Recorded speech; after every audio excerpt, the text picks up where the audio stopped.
மாவட்டத்தின் வரலாற்று புகழ்மிக்க கந்தளாய் குளத்தின் இயற்கை அழகை ரசித்தபடி பொதுமக்கள் மற்றும் சுற்றுலா பயணிகள் தமது உடல் ஆரோக்கியத்தை பேணும் வகையில் புதிய திறந்தவெளி உடற்பயிற்சி உபகரணங்கள் குளக்கட்டு பகுதியில் நிறுவி தயார்படுத்தப்பட்டுள்ளன. சுற்றுலாத்துறையை மேம்படுத்துவதையும் ஆரோக்கியமான சமூகத்தை உருவாக்குவதையும் நோக்கமாக கொண்டு இந்த திட்டம் முன்னெடுக்கப்பட்டுள்ளது.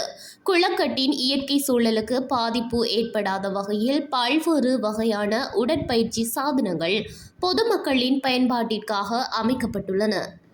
உள்நாட்டு மற்றும் வெளிநாட்டு சுற்றுலா பயணிகளை கவரும் வகையில் குளக்கட்டு பகுதி அழகுபடுத்தப்பட்டுள்ளதுடன் இது ஒரு மாலை நேர பொழுதுபோக்கு மையமாகவும் உருவெடுத்துள்ளது. உடற்பயிற்சி நிலையங்களுக்கு செல்ல வசதியற்ற சாதாரண மக்களும் முதியவர்களும் குளத்தின் இதமான காற்றை சுவாசித்தபடி இலவசமாக உடற்பயிற்சி செய்ய இந்த முற்றம் வழிவகுக்கின்றது. அரசாங்கத்தினால் பெருந்தொகை செலவில் அமைக்கப்பட்டுள்ள இந்த பொது சொத்துக்களை சேதப்படுத்தாமல் முறையாக பயன்படுத்துமாறு சம்பந்தப்பட்ட அதிகாரிகள் வேண்டுகோள் விடுத்துள்ளனர். இந்த புதிய வசதியானது கந்தளாய் பகுதிக்கு வரும் சுற்றுலா பயணிகளின் எண்ணிக்கையை அதிகரிப்பதுடன் அப்பகுதி இளைஞர்களிடையே உடற்பயிற்சி குறித்த ஆர்வத்தையும் ஏற்படுத்தும் என எதிர்பார்க்கப்படுகின்றது.